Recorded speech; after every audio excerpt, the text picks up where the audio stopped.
longer presenting on an issue that is becoming increasingly relevant not just for older individuals but for every working adult in Malaysia, the proposal to raise the retirement age to 65.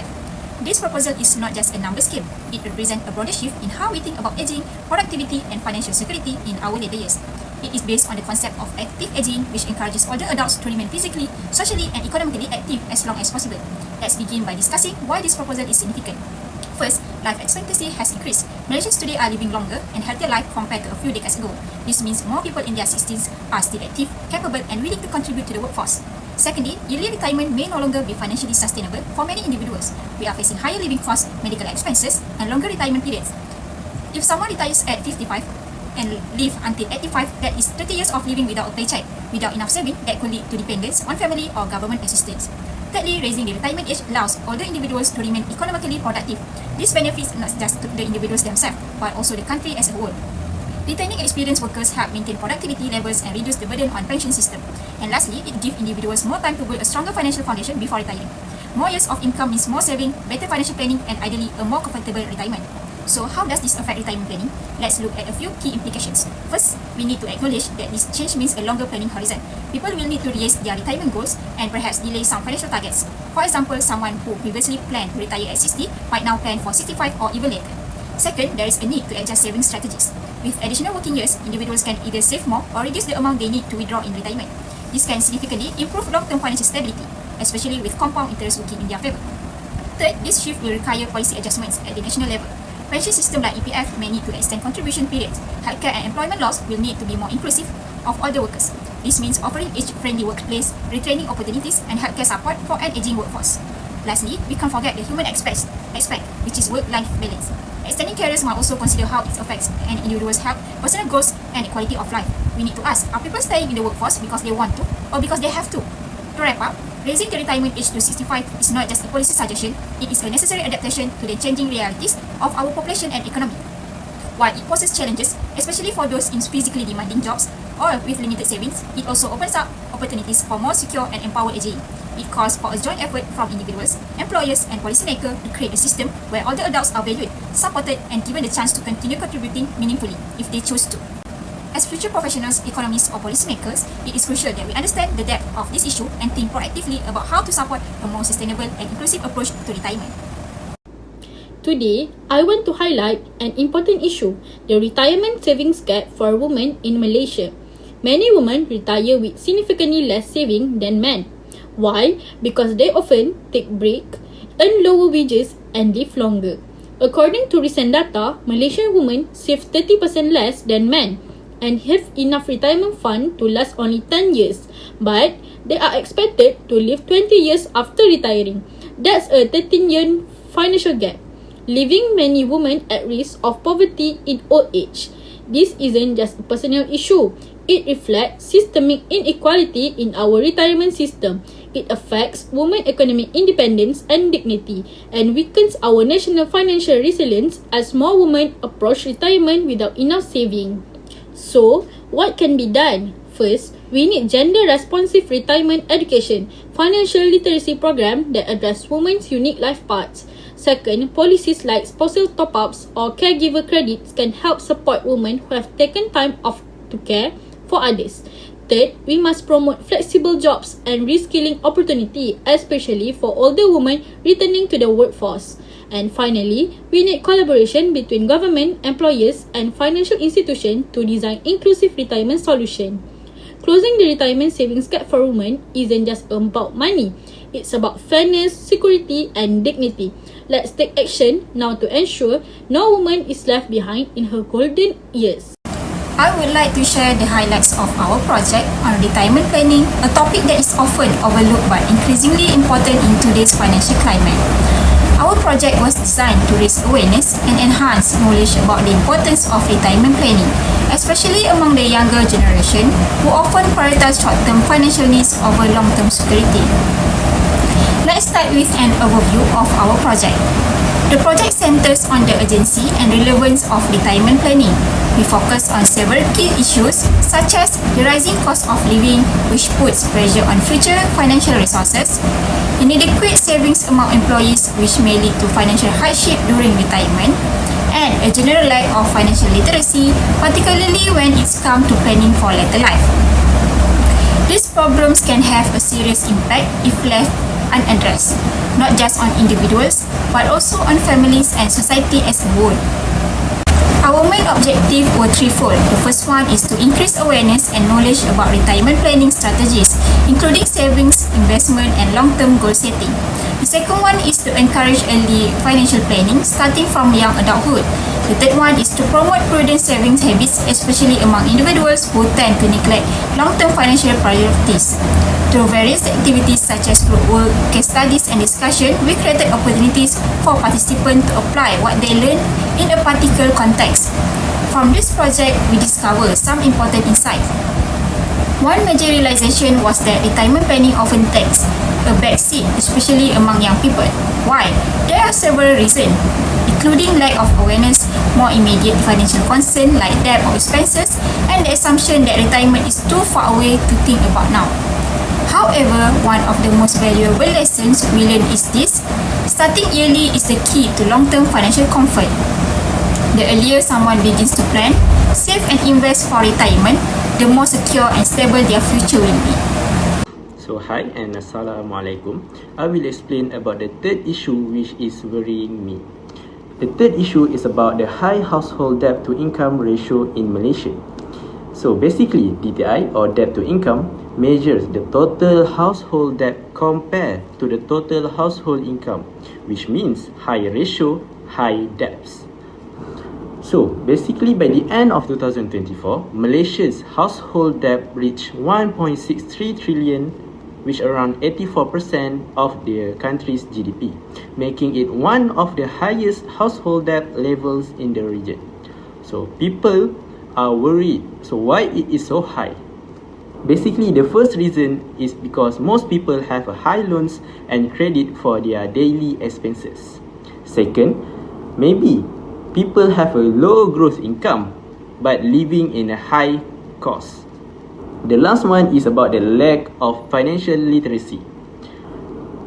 Next, we will move on to the importance of a household debt.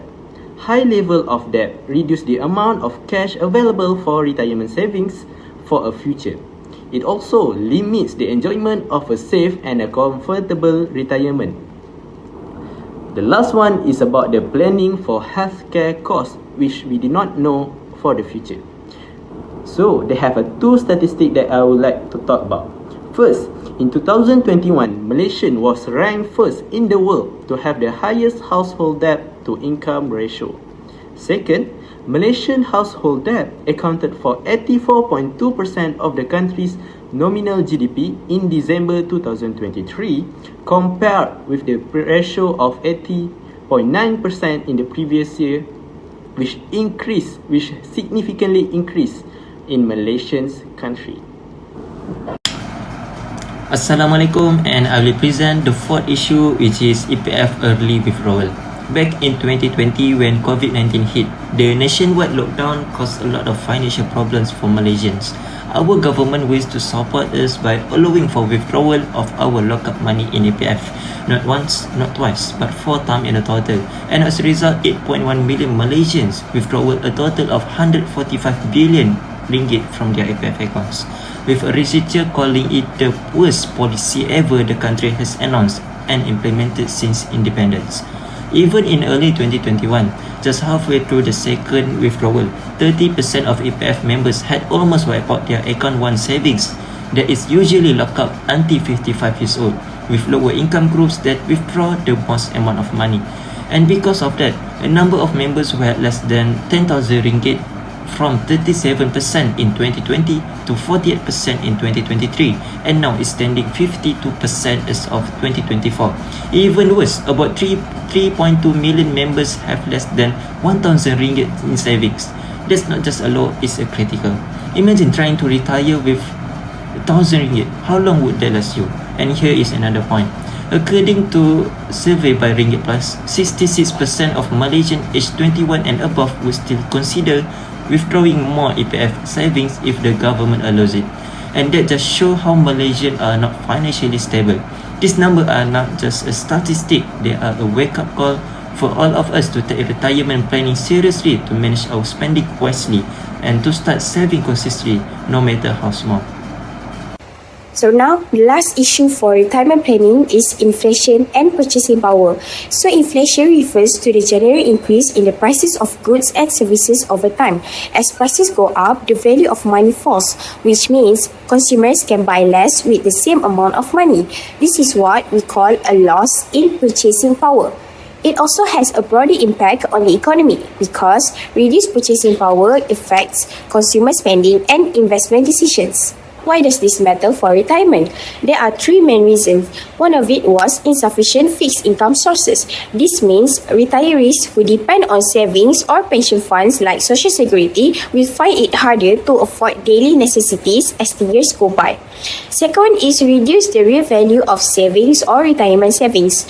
Even if someone saves 100,000 in 10 or 20 years, that amount may not have the same buying power due to the inflation. Lastly, rising in cost of living and hard to manage their finances, especially essentials like healthcare. As shown in the chart on this slide, healthcare inflation is rising faster than general inflation, putting more pressure on retirees. This can lead to serious implications for retirement planning. Many people are forced to overuse their savings just to meet daily living costs. This reduces their financial buffer and security.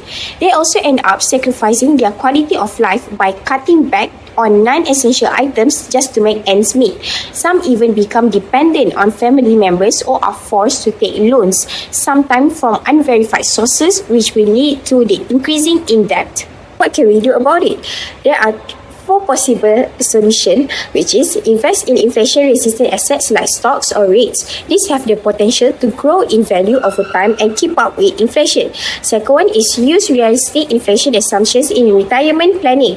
For example, plan for a 2 until 4% inflation rate per year. As you can see below, these are recommended savings amount retirees must have when they retire to adjust with inflation, suggested by KWSP. The third one is delay retirement if possible to grow your savings further. When you continue working past your planned retirement age, you are essentially giving yourself extra years to save. We continue making contributions to your retirement fund. Lastly, most importantly, adjust your lifestyle to match the economic situations. Be flexible, spend wisely, and avoid unnecessary financial commitments. Our objectives are to approximate the future financial needs of the retiree based on level of lifestyle and inflation. Next, to identify and allocate savings and investment to accomplish retirement-related goals. Then, to reduce financial risk associated with health, longevity, or volatile markets.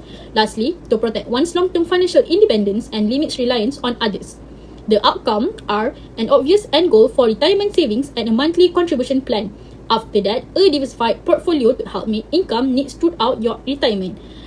Then, less financial stress, knowing future expenses have been accounted for. Lastly, a maintained lifestyle post-retirement with ongoing cash flow for essential and emergency.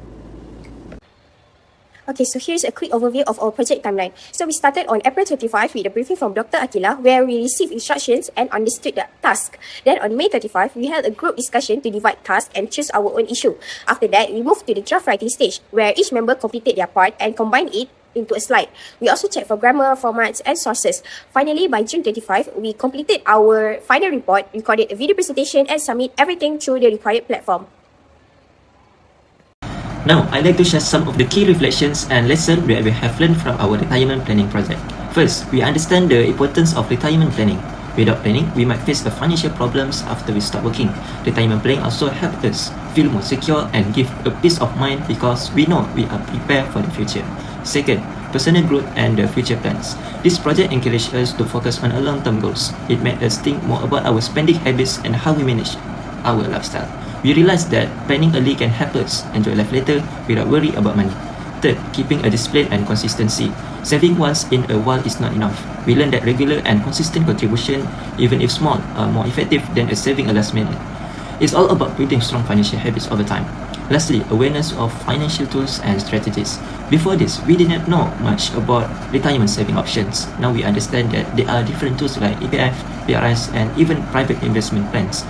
Knowing these tools help us make a smarter financial decision that suit our needs and goals. So, last but not least, I will explain about the future improvement that we can do as a person for a brighter future for our retirement planning. Firstly, we need to focus on women and vulnerable groups. We need to create a specific program to close the distance between the women's retirement saving gaps and also victimized by their career breaks and also lifetime earning. We need to have an retirement planning programs to disabled workers, solo parents, and low-income household. Secondly, we need to have a flexible retirement age options for a person. We need to allow for a phase of flexible retirement which allow older individuals to reduce their working hours but instead of fully retiring. We need to encourage older people to work from home or doing a part-time jobs for their retirement planning. Third, National Retirement Planning Campaign. We need to hold a yearly national event to increase awareness and provide complimentary retirement, which includes consultation, workshops, and resources. We need to have a financial expert webinars on web and presented on social networks and also government website to increase the awareness among the retirement person. We also need to have a policy and regulation changes. We need to extend mandatory retirement saving to the informal sector and self-employed. We need to have increased provisions on early EPF withdrawal for a non-life or death reasons for a person. Lastly, we need to have an integration of medical saving with our retirement funds. For instance, we can link some of EPF saving to a special medical account for a retirement. It is to ensure retirees have a reserve funds for medical bills, insurance premiums, and also a long-term care for their times.